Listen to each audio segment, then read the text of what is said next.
ایک یہ سوال کیا تھا بہن نے کہ سنا ہے کہ فجر کی نماز کے بعد سونا نہیں چاہیے، لیکن اس باوجود سخت کوشش کے پھر بھی نیند آ جائے تو کیا حکم شرع ہوگا؟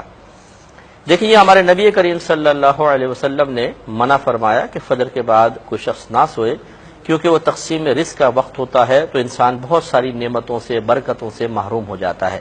لیکن ایسا نہیں ہے کہ یہ منع کرنے میں اتنی شدت ہو کہ کوئی سو جائے تو وہ گناہ گار ہوگا۔ بعض چیزیں ایسی ہیں کہ شریعت اس کو ناپسند تو کرتی ہے، لیکن اس کے کرنے والے کو گناہ گار قرار نہیں دیتی ہے۔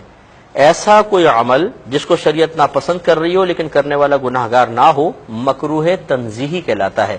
تو فجر کی نماز کے بعد سو جانا مکروہ تنزیہی ہے، یہ بھی اس صورت میں کہ جب کوئی عذر نہ ہو۔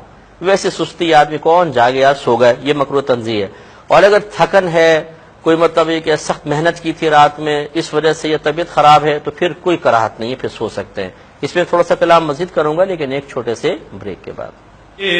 فجر کے بعد حتی الامکان نہ سوئیں، یہ بہتر ہے، لیکن اگر طبیعت خراب ہے، کوئی بیمار ہے، یا رات میں سخت کام کیا تھا، یا رات میں دیر سے سوئے تھے، اب فجر میں اٹھے تو پھر دوبارہ نیند کا سخت غلبہ ہے، اور بعض اوقات ایسا بھی ہوتا ہے کہ ڈیوٹی وغیرہ پر جانا ہے، اگر اتنی دیر تک جاگے رہے تو پھر ڈیوٹی پہ فرق پڑ جاتا ہے۔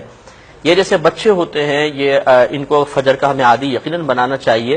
بچے فجر کے لیے اٹھتے ہیں، اب اسکول بھی جانا ہے، اب اگر ان کو فوراً نہ سلایا جائے تو پھر ایسے عادی ہوتے ہیں بچے کہ پھر وہ نیند پوری نہیں ہوتی اور اسکول میں جا کے جھونکے لیتے ہیں کلاس میں۔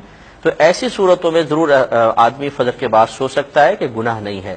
ہاں، بغیر کسی عذر کے سونا یہ مطلب تھوڑا سا بے برکتی لاتا ہے، یہ رزق سے محرومی ہو سکتی ہے، اس اعتبار سے کہ اس میں برکت کم ہو جائے گی۔ اس لیے فجر کے بعد اگر جاگنے کا موقع ملے تو جاگیں، لیکن جاگنے کا مطلب یہ نہیں ہے کہ نماز پڑھی اس کے بعد ایسے ہی بیٹھے ہوئے ہیں یا کوئی فضول گفتگو کر رہے ہیں، بلکہ ذکر الہی کرنے کا حکم ہے کہ جب تک سورج طلوع نہ ہو جائے انسان وہیں بیٹھ کر ذکر الہی وغیرہ کرتا رہے تو بہت ہی برکت حاصل ہوگی۔